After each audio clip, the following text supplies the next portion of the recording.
நம்மோடு கூட வரும் பெட்டி. பிறப்பும் இறப்பும் உயிர்களுக்கே உரியவை.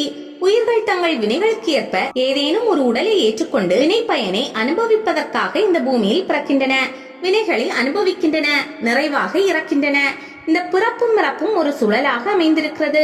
முடிவற்ற இந்த சுழற்சியிலிருந்து மீள்வதற்காக தான் பிறவிகளில் உயர்ந்த பிறவியான மனித பிறவியையும் அந்த மனித பிறவியை ஒழுங்காக வாழ்வதற்கான சாஸ்திரங்களும் கொடுக்கப்பட்டிருக்கின்றன. ஒரு பிறவி முடிந்த நிலைக்கு மரணம் என்று பெயர். மரணம் என்பது ஒரு பிறவியின் முடிந்த முடிவல்ல, அது அந்த பிறவியின் ஒரு நிலை என்றுதான் நம்முடைய பெரியவர்கள் சொல்லி இருக்கிறார்கள். அப்படியானால் இந்த பிறப்பும் இறப்பும் ஒரு நீண்ட பயணம் என்று சொல்லலாம். இந்த பயணத்தில் ஏதாவது ஒரு ஊரில் சில காலம் இருக்கிறோம். இங்கு ஊர் என்பது உடலை குறிக்கும். கீதையில் கஷேத்திரம் என்ற சொல்லால் குறிக்கப்படுகிறது. அதற்கு பிறகு அந்த ஊரை விட்டு வேறு ஊருக்கு சென்று விடுகிறோம். ஒரு உடலில் சில காலம் வாழ்கின்ற உயிர் ஒரு கட்டத்தில் அந்த உடலை விட்டு வேறொரு உடலுக்கு மாறி விடுகிறது. இந்த உடலை விடுவதை மரணம் என்றும் அடுத்தொரு உடலை பெறுவதை ஜனனம் என்றும் அழைக்கின்றனர். அப்படியானால் இந்த வாழ்க்கையானது ஒரு யாத்திரை என்று வழங்கப்படுகிறது. ஒரு இடத்திற்கு யாத்திரை போகிறோம் என்று சொன்னால் நம்முடைய உடைமைகளை எடுத்து செல்வதற்கு ஏதேனும் ஒரு பெட்டி நமக்கு வேண்டும் அல்லவா? அப்படிப்பட்ட ஒரு பெட்டி எல்லோருக்கும் ரகசியமாக கொடுக்கப்பட்டு இருக்கிறது. ஒருவன் இறக்கின்ற பொழுது அவனுடைய உடல் இங்கேயே விடப்படுகிறது. ஆன்மா புறப்படுகிறது. அப்படி புறப்படும் போது அந்த ஆன்மாவோடு கூட வருவது எது? இந்த கேள்வியை பட்டினத்தாரிடம் கேட்டபோது அவர் தமது பதிலை ஒரு பாடலாக சொல்லி இருக்கிறார்.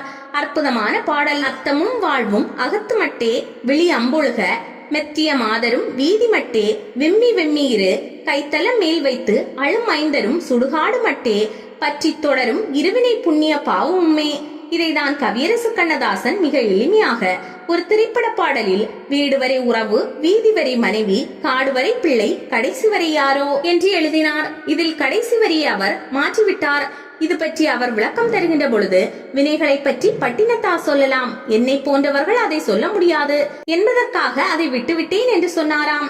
இது இப்படியே இருக்கட்டும். ஒருவனுடைய துவக்கம் ஜனனம் என்றால் அதற்கு நிறைவு ஒரு நிலை மரணமாக தான் இருக்க முடியும். ஜனனத்தின் போது ஏதோ ஒரு சில விஷயங்களை கொண்டு வருகிறோம். மரணத்தின் போது ஏதோ சில விஷயங்களை கொண்டு செல்ல வேண்டும். நாம் கொண்டு செல்ல முடியாவிட்டாலும் நம்மை அறியாமலேயே சில விஷயங்கள் கூட வரும். மரணத்திற்கு பின் நம்மோடு எது கூட வரும் என்பதே கேள்வி. பற்றி தொடரும் பாவ புண்ணிய வினைகளே என்கிறார்கள் அறிஞர்கள். ஒரு கதை சொன்னால் புரியும். ஒரு மனிதன் திடீரென இறந்து போனான். யமன் அவனை அழைத்து, நீ யமலோகம் வந்து விட்டாய், இதோ இருக்கிறது உன் பெட்டி என்றார். அந்த பெட்டியில் அவனுடைய உடைமைகள் இருப்பதாக யமன் சொன்னார். தான் பூமியில் உயிரோடு இருந்த போது பயன்படுத்திய உடைகளும் சேர்த்து வைத்த செல்வத்தின் ஒரு பகுதியும் அல்லதான் விரும்பிய ஏதாவது ஒரு பொருளும் இருக்கும் என அவன் நினைத்தான். பரவாயில்லையே, யமனுக்கும் இரக்கம் இருக்கிறதே, இறந்து விட்டாலும் ஆசையாக சேர்த்து வைத்த பொருளை தந்துவிட வேண்டும் என்று நினைத்திருக்கிறானே என்று அந்த பெட்டியை ஆசையோடு வாங்கி திறந்தான். ஆனால் அதில் எதுவுமே இல்லை. அவனுக்கு வெறுத்து விட்டது. அழ ஆரம்பித்து விட்டான். கண்ணில் நீர் வழிய, என்னுடையது என்று எதுவும் இல்லையா என்று கேட்டான். மகனே, பூலோகத்தில் நீ அழகான உடைகளை சேர்த்து வைத்தாய், அற்புதமான உணவுகளை சாப்பிட்டாய், நிறைய செல்வத்தை சேர்த்து வைத்தாய். ஆனால் அவற்றையெல்லாம் எப்படி கொண்டு செல்ல முடியும் என்பதை யோசிக்க மறந்து விட்டாய். உன்னால் மரணத்தின் போது கொண்டு செல்ல முடியாத பொருட்களை தான் சேமித்தாயே தவிர கொண்டு செல்லக்கூடிய எதையும் நீ சேர்த்து வைக்கவில்லை. நல்ல பெயரோ புகழோ புண்ணியமோ எதுவும் சேர்த்து வைக்கவில்லை. அதனால்தான் இந்த பெட்டி வறுமையாக இருக்கிறது. இப்போது அவனுக்கு ஒரு சந்தேகம் வந்தது.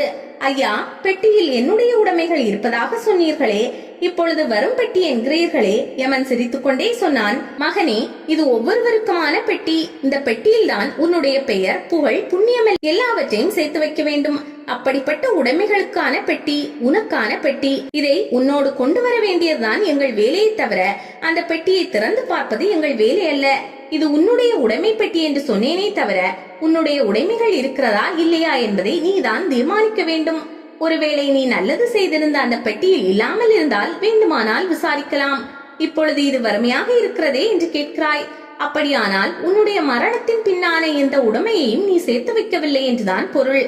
இப்பொழுது நம்மிடம் நம்முடைய மரணத்தின் பின் கொண்டு செல்ல வேண்டிய பெட்டி இருக்கிறது. அதில் என்ன இருக்க வேண்டும், என்ன சேர்த்து வைக்க வேண்டும் என்பதை இனியாவது நாம் தீர்மானிக்க வேண்டும். நற்பெயர், பக்தி, ஒழுக்கம், தானம், புகழ் என்று நம் பெட்டியில் நிறைய சேர்த்து வைப்போம்.